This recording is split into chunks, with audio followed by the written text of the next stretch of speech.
देखो ध्यान से, तो आज का टॉपिक से डरना नहीं है। सभी बच्चों को मैं देखता हूं सबसे डिफिकल्ट बोलते हैं ट्रांसलेशन होता है। मैं जिससे भी पूछता हूं तो सबको बोलता है कि ट्रांसलेशन सबसे डिफिकल्ट टॉपिक है। आप कुछ भी नोट नहीं करना, चीजों को समझने की कोशिश करना।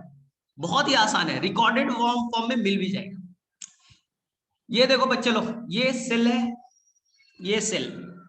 ठीक, जितना सिंपल करो चीजों को, जितना सिंपल करोगे ना, ठीक है। शाहिदा पॉलीसिस्टोनिक मोनोसिस्टोनिक लैक ओपेरॉन में क्लियर होगा। मोनोसिस्टोनिक पॉलीसिस्टोनिक अगले क्लास में, अगले क्लास में, ठीक।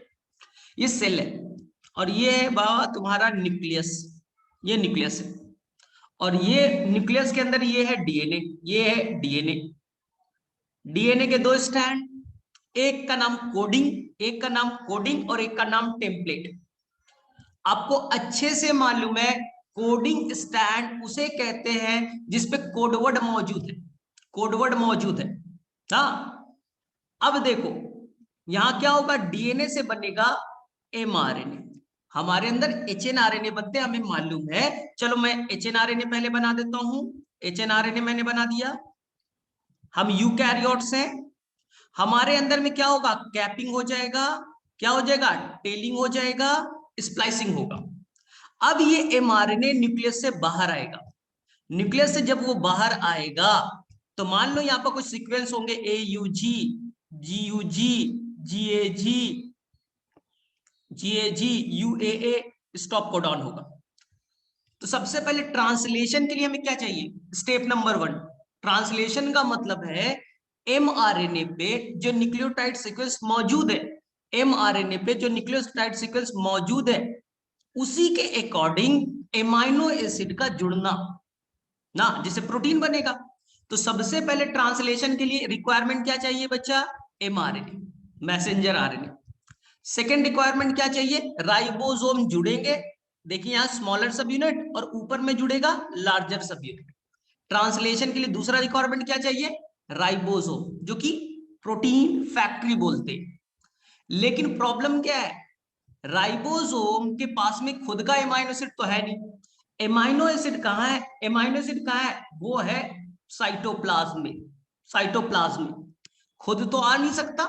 तो तीसरा रिक्वायरमेंट चाहिए टीआरएनए। तीसरा रिक्वायरमेंट क्या चाहिए बच्चा, टीआरएनए।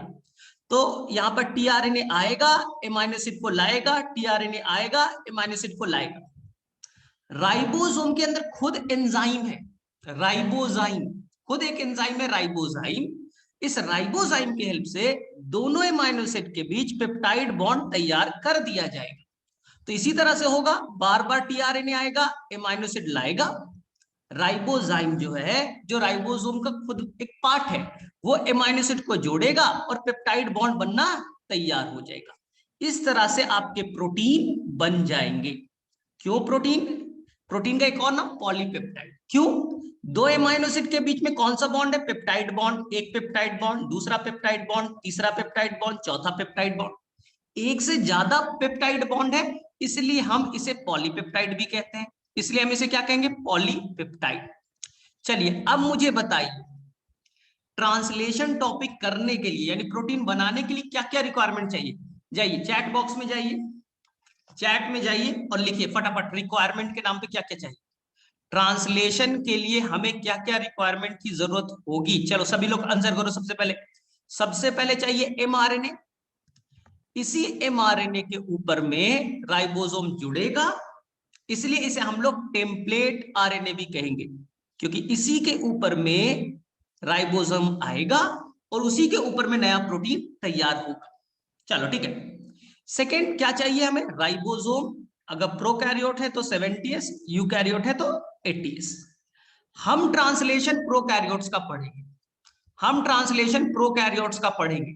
यूकैरियोट्स को हमारे सिलेबस में नहीं, हम नहीं पढ़ेंगे, याद रखना हमारे सिलेबस में प्रोकैरियोट्स है, हम प्रोकैरियोट्स पढ़ेंगे।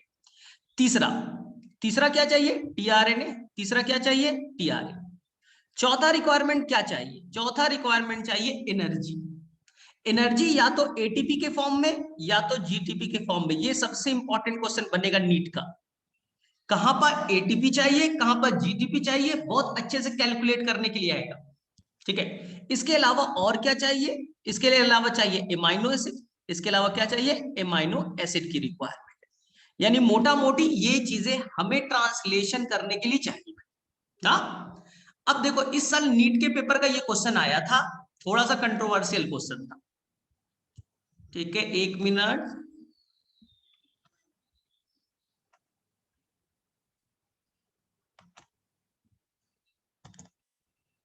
ठीक है, दिखाई दे रहा है ना सभी को, स्क्रीन दिख रहा होगा शायद, हाँ।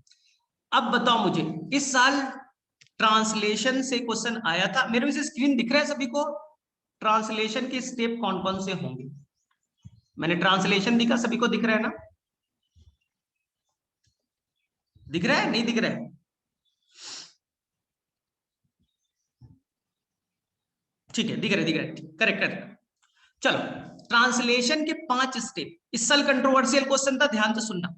सबसे पहले ट्रांसलेशन का पहला स्टेप होगा activation of amino acid. Activation of amino acid, तुम लोगों ने इस बार 2020 का अगर पेपर दिया होगा तो यही क्वेश्चन आया था।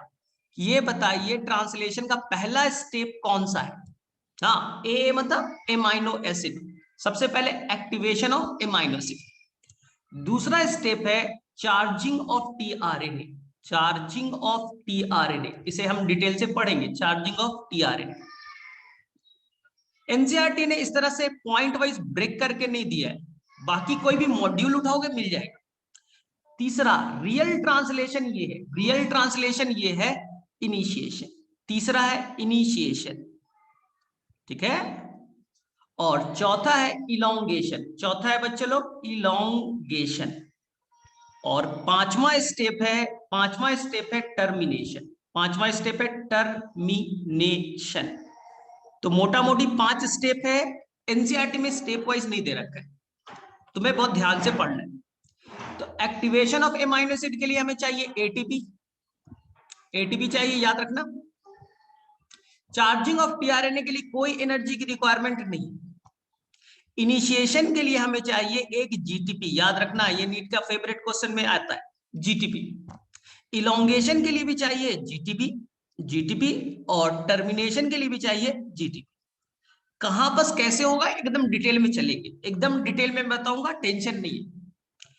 इनिशिएशन कराने के लिए कुछ चाहिए आईएफ, इनिशिएशन फैक्टर, ध्यान से सुनना।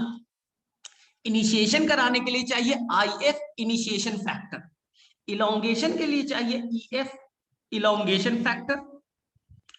और टर्मिनेशन के लिए टीएफ नहीं चाहिए, चाहिए आरएफ, रिलीज फैक्टर। आरएफ चाहिए, रिलीज फैक्टर चाहिए। क्लियर है? हम सबके डिटेल में जाएंगे। तो हम लोग स्टार्ट करें, 5 स्टेप पढ़े। Activation of amino acid, charging of tRNA, initiation, elongation, termination. इस बार नीट के जब पेपर में ये क्वेश्चन आया ट्रांसलेशन का पहला स्टेप कौन है, तो बहुत सारे बच्चे ने उसका आंसर कर दिया इनिशिएशन, यानी यहां से कर दिया, ये पहला स्टेप। क्योंकि एक्टिवेशन और चार्जिंग ये तो एक तरह से क्या है, प्रिपरेशन है। रियल ट्रांसलेशन यही है, रियल ट्रांसलेशन रियल में देखोगे, कोई भी मॉड्यूल पढ़ोगे तो यही मिलेगा, इनिशिएशन मिलेगा। लेकिन नीट के पेपर में पहला स्टेप पूछा तो कंफ्यूजन हो गया। कुछ बच्चों ने कर दिया इनिशिएशन और कुछ बच्चों ने किया activation of amino acid. NCERT में तो है नहीं, एनसीईआरटी में तो है ही नहीं, लेकिन उन्होंने जो आंसर दिया उसमें एक्टिवेशन ऑफ एमाइनो एसिड ही था। तो हम इस तरह से पढ़ेंगे, ये 5 स्टेप को याद कर लें ना। फर्स्ट स्टेप पूछा जाए एक्टिवेशन ही करेंगे। चलो तो स्टार्ट करें फटाफट, सभी को क्लियर है यहां तक? तो सबसे पहले देखिए, सबसे पहले देखिए क्या करना है ध्यान से। तो सबसे पहले हमें एक्टिवेशन ऑफ एमाइनो एसिड में क्या करना है, एक्टिवेशन ऑफ ए मतलब एमाइनो एसिड, कंफ्यूज मत हो जाना, ए मतलब एमाइनो एसिड। सबसे पहले हम यहां पर एमाइनो एसिड लेंगे, फिर हम एटीपी के हेल्प से जोड़ेंगे, एटीपी के हेल्प से जोड़ेंगे और एंजाइम लेंगे, ध्यान से सुनना, एंजाइम। एंजाइम का नाम एनसीईआरटी में मेंशन नहीं है, मेंशन नहीं है, बस याद कर लीजिए। नाम है एंजाइम का amino, amino acyl, amino acyl synthetase, amino acyl synthetase, ठीक है। हर एमाइनो एसिड के लिए, हर एमाइनो एसिड के लिए एक स्पेशल एंजाइम होगा जिसका नाम है एमिनो एसाइल सिंथेटेस। अब क्या होगा, मैग्नीशियम आयन के प्रेजेंस में, Mg+2 के प्रेजेंस में जो एटीपी है, जो देखो बेटा एटीपी जो है एडिनोसाइन ट्राइफॉस्फेट, वो क्या करेगा, उसमें से पायरोफॉस्फेट रिलीज हो जाएगा, पीपी रिलीज हो जाएगा। तो बचा क्या, एडिनोसाइन मोनोफॉस्फेट। क्या बच गया, एडिनोसाइन मोनोफॉस्फेट। तो एमाइनो एसिड जुड़ गया एडिनोसाइन मोनोफॉस्फेट, और प्लस क्या जुड़ गया भाई, energy, enzyme. E for enzyme, AMP मतलब एडिनोसाइन मोनोफॉस्फेट, और ए मतलब एमाइनो एसिड, ये मिलकर के कॉम्प्लेक्स तैयार कर लिया। ध्यान से सुनना, एनर्जी था एटीपी के फॉर्म में, फिर से बता रहा हूं, एनर्जी था एटीपी के फॉर्म में, एटीपी टूटा तो उसे पायरोफॉस्फेट बने, पीपी रिलीज हो गया, बचा क्या, एडिनोसाइन मोनोफॉस्फेट। तो एडिनोसाइन मोनोफॉस्फेट एमाइनो एसिड से जुड़ गया, तो एमाइनो एसिड एक्टिवेट हो गया, एमाइनो एसिड एक्टिवेट हो गया, प्लस उसके साथ एंजाइम भी जुड़ गया, और तीनों मिलकर के एक कॉम्प्लेक्स बना दिए, तीनों मिलकर के एक कॉम्प्लेक्स तैयार कर। बाद में ये जो पायरोफॉस्फेट है, याद रखना, ये जो बाद में पायरोफॉस्फेट है, ये टूटने के बाद एनर्जी रिलीज करेगा। इसी एनर्जी से एनसीईआरटी का लाइन को पढ़ना, एनसीईआरटी में लाइन मेंशन है, इसी एनर्जी से बाद में दो एमाइनो एसिड को आपस में पेप्टाइड बॉन्ड से जोड़ा जाएगा। जो पायरोफॉस्फेट रिलीज हुआ है, यही एनर्जी बाद में प्रोवाइड करेगा, और इसी एनर्जी के हेल्प से दो एमाइनो एसिड आपस में पेप्टाइड बॉन्ड से जुटेंगे। तो बाद में तुम पूछना, सर पेप्टाइड बॉन्ड जो बना उसका एनर्जी कहां से आया, तो मैं बोल दूंगा स्टेप नंबर 1 को याद करो, जहां पर पायरोफॉस्फेट रिलीज हुआ था वो टूटेगा, एनर्जी रिलीज होगा, उसी के हेल्प से दो एमाइनो एसिड जुटेंगे। बाद में और क्लियर होगा। क्लियर यहां तक? तो मेरे से फर्स्ट स्टेप सभी को क्लियर है, एमाइनो एसिड को एनर्जी देना है, तो हमने एटीपी को तोड़ा, एनर्जेटिक हो गया, तभी तो नाम है एक्टिवेशन ऑफ एमाइनो एसिड। चलिए पहला स्टेप सभी को क्लियर है, हैंड रेस करो। फर्स्ट स्टेप सबको क्लियर हो गया, फटाफट हैंड रेस करो, या हैंड रेस नहीं कर पा रहे हो तो जाके यस या नो लिखो, टाइप करो। चलो सेकेंड स्टेप बहुत ध्यान से, charging of tRNA, charging of tRNA, charging of tRNA. अब हमें टीआरएनए को चार्ज करना है, ध्यान से सीखना, चार्जिंग ऑफ टीआरएनए। देखो तुम्हारे पास एक कॉम्प्लेक्स बन चुका था, एमाइनो एसिड, ए मतलब एमाइनो एसिड, और थोड़ा वेवी भी एक बना देते, एनर्जेटिक बॉन्ड है ना, एएमपी, और ये एंजाइम। ये तीनों कॉम्प्लेक्स जाएंगे, ध्यान से सुनना, ये तीनों कॉम्प्लेक्स जाएंगे किसके पास, टीआरएनए। ध्यान से सुनना, गड़बड़ नहीं करना, ये टीआरएनए, ये टीआरएनए, ये 5' है और ये 3' है, ध्यान से सुनना, ये टीआरएनए।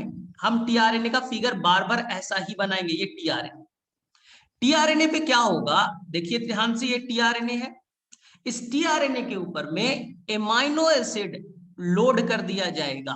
देखिए एमाइनो एसिड किसके ऊपर आ गया, टीआरएनए पे, तो इसी को आज से नाम दिया जाएगा चार्ज टीआरएनए, चार्ज टीआरएनए, क्योंकि एमाइनो एसिड अब टीआरएनए के ऊपर आ गया, तो टीआरएनए क्या हो गया, चार्ज हो गया। इसी का एक और नाम एमिनो एसाइल टीआरएनए। क्यों बताओ, क्योंकि टीआरएनए के ऊपर में एमाइनो एसिड आ गया, तो एमाइनो एसिड का एक और नाम amino acyl, amino acyl tRNA, tRNA के ऊपर एमाइनो एसिड आ गया।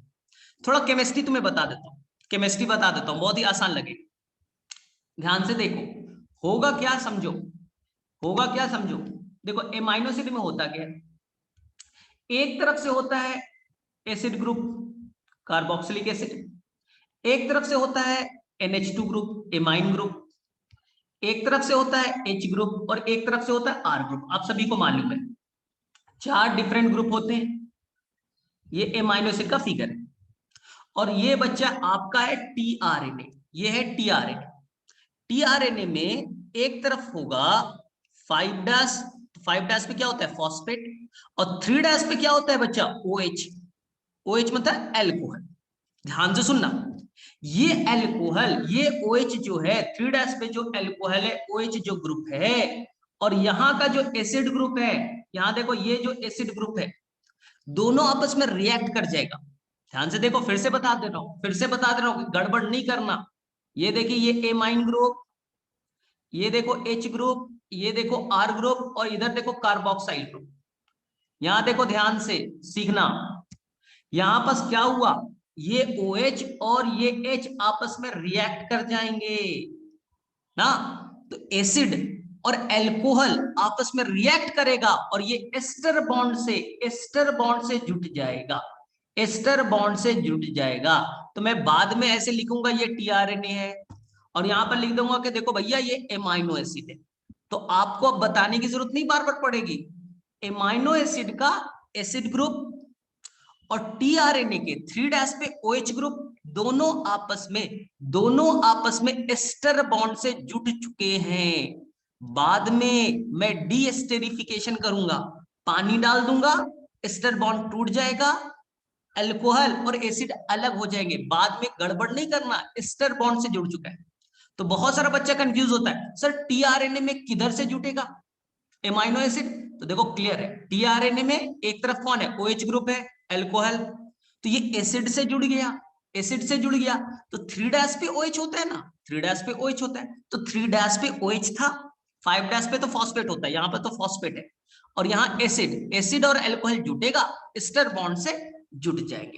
चलो बताओ, किसे किसे क्लियर हो गया सेकंड स्टेप? किसको क्लियर हो गया second step? Activation of amino acid हो गया, चार्जिंग ऑफ टीआरएनए भी हो गया। चलिए ठीक है, एकदम करेक्ट, एकदम करेक्ट, एकदम करेक्ट है। चलिए अब देखिए ध्यान से, अभी हमें इनिशिएशन स्टार्ट करना है, ध्यान से सुनना, यहां पर गड़बड़ नहीं करना, यहीं पर गड़बड़ हो जाती है।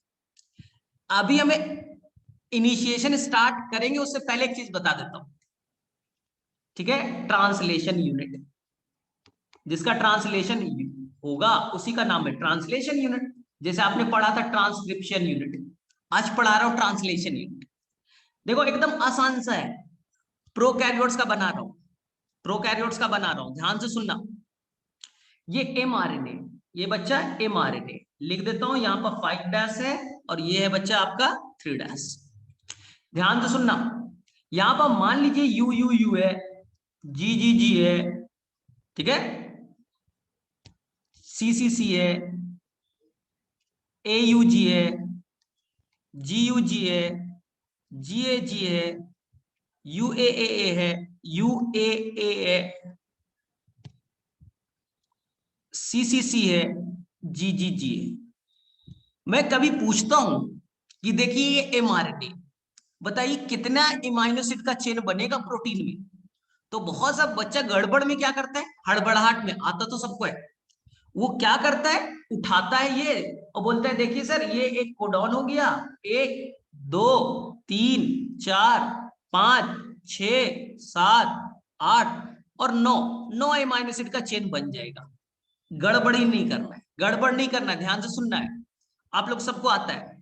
कभी ऐसा नहीं होगा, राइबोसोम आएगा, राइबोसोम आएगा, ए यू यू यू बोलेगा, अरे तू तो स्टार्ट कोडॉन है ही नहीं, तू तो स्टार्ट कोडॉन है ही नहीं।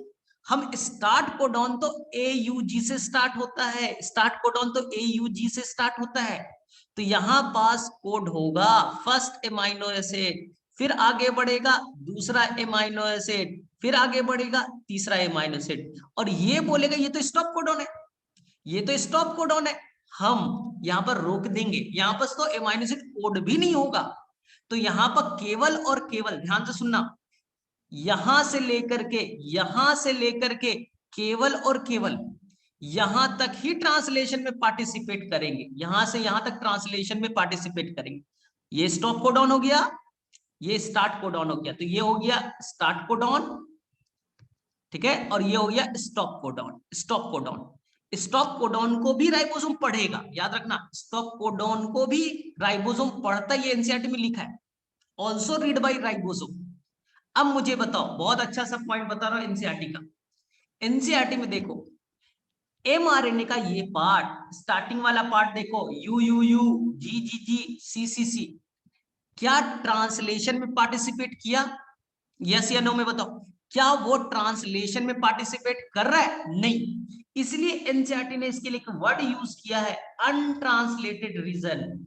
एनसीईआरटी में ब्लैक पॉइंट से एक वर्ड लिखा है, अनट्रांसलेटेड रीजन, क्योंकि वो ट्रांसलेशन में पार्टिसिपेट नहीं कर रहा है। इसी तरह से स्टॉप कोडॉन के बाद, स्टॉप कोडॉन के बाद भी वो पार्ट ट्रांसलेशन में पार्टिसिपेट नहीं कर रहा है। एनसीईआरटी में इसका नाम लिखा है यूटीआर, अनट्रांसलेटेड रीजन। नाम में लिखा है वो पार्ट, वो रीजन जो ट्रांसलेशन में पार्टिसिपेट ना करे, अनट्रांसलेटेड रीजन। तो दो जगह यूटीआर सीक्वेंस है, एक 5' पे यूटीआर है, देखो एक 5' पे यूटीआर मिल गया, एक 3' पे यूटीआर मिल गया। तो जो पार्ट केवल पार्टिसिपेट करेगा ट्रांसलेशन में, ट्रांसलेटेड रीजन, यानी स्टार्ट कोडॉन से स्टॉप कोडॉन तक। और जो पार्ट ट्रांसलेशन में पार्टिसिपेट करेगा ही नहीं, अनट्रांसलेटेड, यानी 5' स्टार्टिंग से पहले वाला पार्ट यूटीआर, बाद वाला पार्ट यूटीआर। क्लियर है? तो तुम्हारे दिमाग में चलेगा सर यूटीआर का फिर फंक्शन क्या है, सर यूटीआर का फंक्शन क्या है, ये स्टिल अननोन है। ध्यान से सुनना, यूटीआर का रियल फंक्शन अभी तक स्टिल अननोन है, किसी साइंटिस्ट को नहीं मालूम। लेकिन माना जाता है कि यूटीआर जो है वो राइबोसोम से बाइंड करने में हेल्प करेगा। यूटीआर जो है ना, राइबोसोम से कैसे बाइंड करेगा, चिपकेगा कैसे? तो यूटीआर राइबोसोम से बाइंड करने में हेल्प करेगा। अगर राइबोसोम से ढंग से बाइंड करेगा, अगर राइबोसोम से ढंग से बाइंड करेगा तभी तो स्ट्रक्चर स्टेबल बनेगा। अगर एमआरएनए राइबोसोम से बाइंड ही ना कर पाए तो भाई तो स्लिप होकर बाहर निकल जाएगा, तो स्टेबिलिटी तो आएगी नहीं। अगर स्टेबल बनेगा नहीं तो ट्रांसलेशन की इफिशिएंसी काफी कम रहेगी, यानी वो अच्छे से काम नहीं कर पाएगा। तो आपके एनसीईआरटी में यूटीआर का बस एक ही काम लिखा है ना, इंक्रीज इफिशिएंसी। कैसे इफिशिएंसी बढ़ाया एनसीईआरटी में एक्सप्लेन नहीं है, तो मैं यहां पर लिख दे रहा हूं एनसीईआरटी के अकॉर्डिंग क्या लिखा है, इंक्रीज इफिशिएंसी। तो मैं एक्सप्लेन कर दे रहा हूं फिर से। यूटीआर वो पार्ट है जो ट्रांसलेशन में पार्टिसिपेट करेगा, तो करेगा क्या, तो बोलता है राइबोसोम से बाइंड करने में हेल्प करेगा। अरे राइबोसोम से बाइंड करेगा तभी तो स्टेबल बनाएगा स्ट्रक्चर को, और स्टेबिलिटी इंपॉर्टेंट है। अगर स्टेबल रहा तभी तो ट्रांसलेशन की इफिशिएंसी अच्छी होगी। तो एनसीईआरटी में लिख दिया है to increase efficiency they have UTR sequence. Real function still unknown है, किसी को मालूम नहीं। चलो बताओ, क्लियर हो गया सभी को? यहां तक चीजें एकदम क्लियर है, क्रिस्टल क्लियर है सभी को? कोई दिक्कत वाली बात तो नहीं, किसी को कोई दिक्कत वाली बात तो नहीं है? नहीं तो मैं फिर से एक्सप्लेन कर दूंगा, फटाफट बोलो। ठीक है, मेरे में से किसी को दिक्कत वाली बात तो नहीं होगी? ठीक है, मैंने क्या बोला अभी तक एक लाइन में फिर से सुन लीजिए। ठीक है, ये सभी को क्लियर है? अरे तुम लोग महान हो तो फिर दिक्कत क्या बात है? मतलब मेरा ये कहना है कि यहाँ पर देखो बच्चे लोग, जी जी जी है, सी सी है, यहाँ पर ए यू जी है, यहाँ पर जी यू जी है, यहाँ पर यू यू यू है, यहाँ पर यू ए है, और यहाँ पास आपका सी सी है, जी जी जी है। तो आपको क्या करना है, ट्रांसलेशन जब भी स्टार्ट होगा ए यू जी से होगा, क्योंकि ये स्टार्ट कोडॉन है, यहीं से स्टार्ट होगा, फिर आगे बढ़ेगा, फिर आगे बढ़ेगा, स्टॉप कोडॉन को भी राइबोसोम पढ़ेगा। याद रखना, स्टॉप कोडॉन को भी राइबोसोम पढ़ेगा, लेकिन एमाइनो एसिड कोड नहीं कर पाएगा। तो यहां से यहां तक पार्ट ही ट्रांसलेशन में पार्टिसिपेट करेगा, तो translated region, TR translated region. तो ये पार्ट ट्रांसलेशन में पार्टिसिपेट नहीं करेगा, अनट्रांसलेटेड रीजन।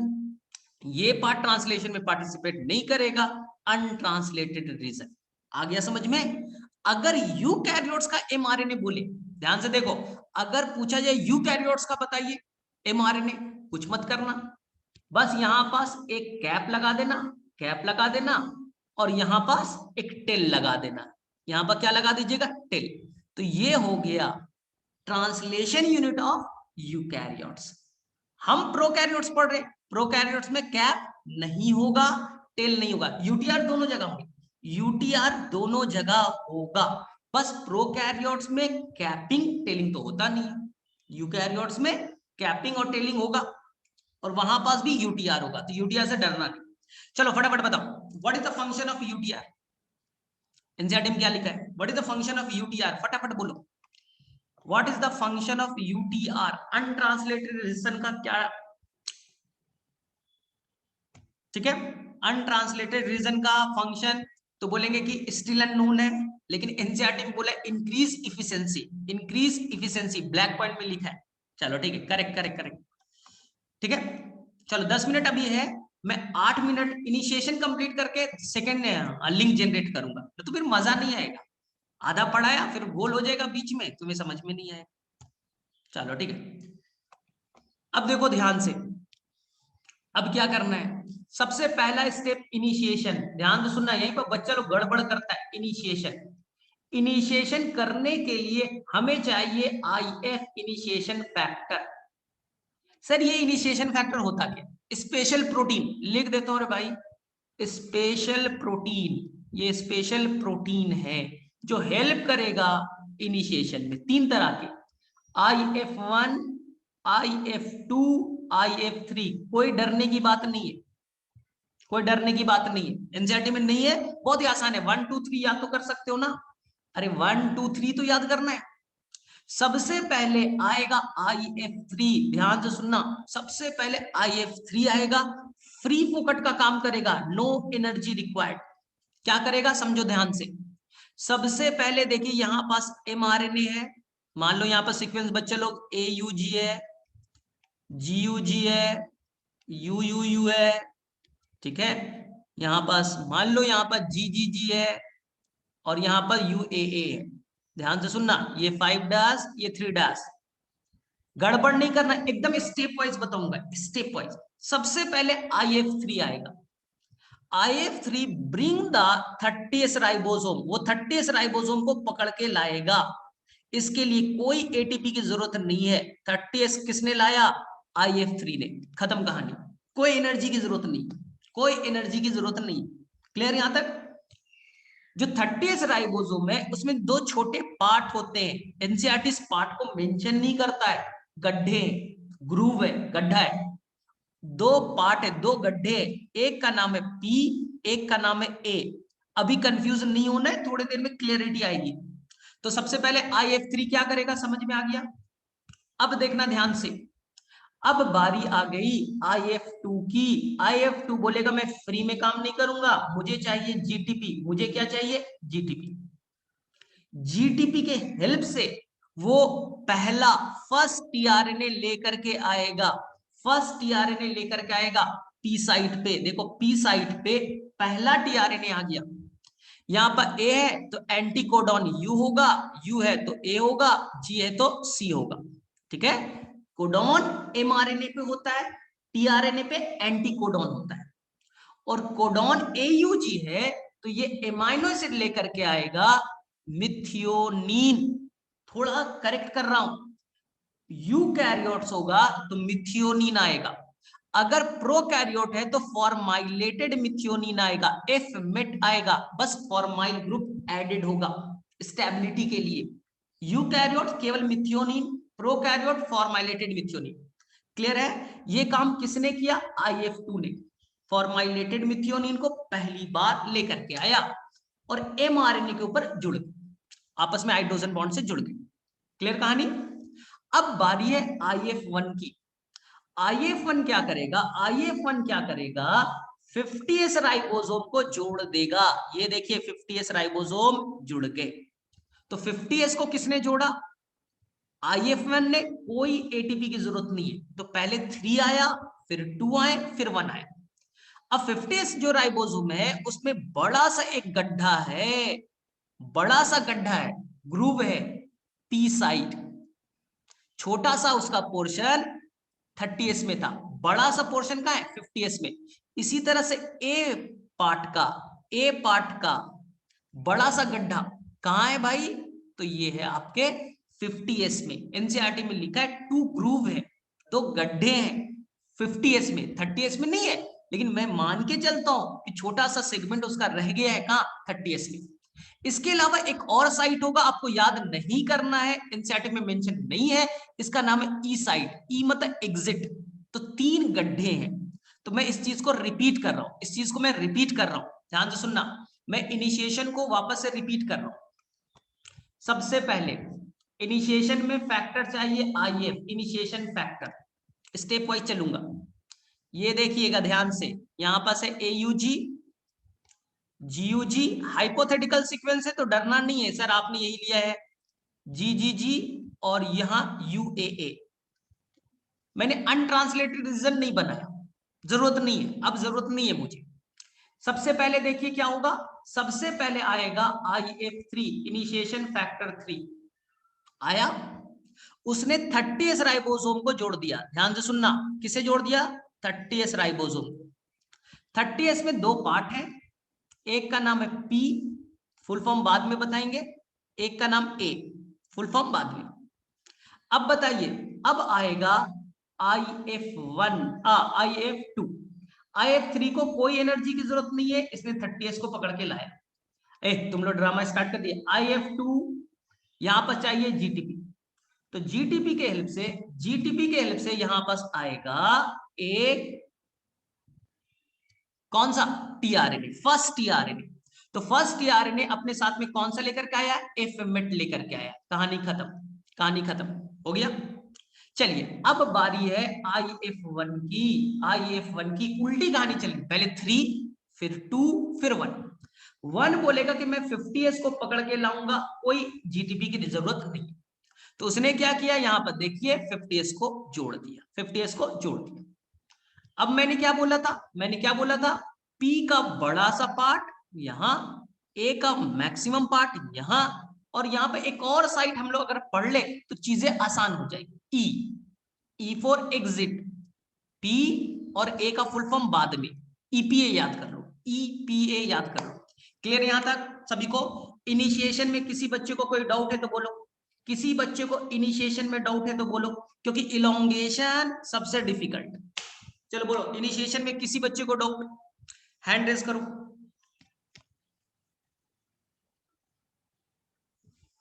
हाँ, तहमीम अख्तर, 50S से जो mRNA वो राइबोसोम से तो जुड़ेगा ना, तो UTR की हेल्प से जुड़ेगा। चलो ठीक है, तो मैं यहाँ पे इंड करूं, वापस से लिंक जनरेट करता हूं। तो तुम्हें कुछ नहीं करना है, अभी मैं नया लिंक दूंगा तुम्हारे व्हाट्सएप ग्रुप पे, बस उससे ज्वाइन करना, क्योंकि 20 मिनट मुझे चाहिए, इलोंगेशन लंबा चलेगा ना, 15 मिनट इलोंगेशन चाहिए, फिर टर्मिनेशन चाहिए, तो तुम्हारा कंप्लीट हो जाएगा, फिर मैं छोड़ूंगा, अगले क्लास में कुछ समझ में नहीं आएगा, तो बेटा ट्रांसलेशन कंप्लीट कर लो, ठीक है?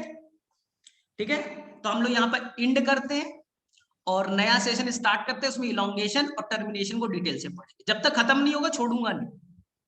हाँ, क्योंकि होता क्या है कि बार बार ऐसे ही रह जाता है।